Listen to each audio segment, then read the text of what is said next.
السلام علیکم ورحمۃ اللہ وبرکاتہ۔ امید کرتا ہوں کہ آپ حضرات خیریت سے ہوں گے۔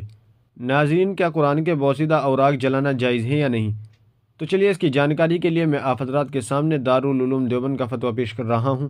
آپ سے گزارش ہے کہ ویڈیو کو پورا دیکھیے گا اور دوسروں کو شیئر بھی کر دیجیے گا۔ تو چلیے فتویٰ دیکھ لیتے ہیں۔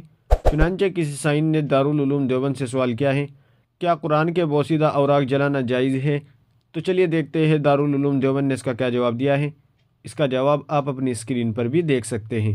بسم اللہ الرحمن الرحیم۔ اگر قرآن شریف کے اوراق بوسیدہ ہو جائے تو ان کو کسی کپڑے میں لپیٹ کر دفن کر دینا افضل ہے۔ اسی طرح انہیں لپیٹ کر بہتے پانی میں بھی ڈالنے کی گنجائش ہے، البتہ جب تک ان اوراق پر حروف باقی ہو جلانا نہیں چاہیے۔ امام محمد نے جلانے کو منع کیا ہے۔ واللہ تعالی علم۔ دارالفتہ دارالعلوم دیوبند۔ ناظرین، امید ہے کہ مسئلہ آپ کی سمجھ میں آ گیا ہوگا۔ ویڈیو کو زیادہ سے زیادہ شیئر کر دیجیے گا اور ہمارے چینل کو سبسکرائب کرنا نہ بھولیے گا۔ تو چلیے پھر ملتے ہیں کسی دوسری ویڈیو میں۔ السلام علیکم ورحمۃ اللہ وبرکاتہ۔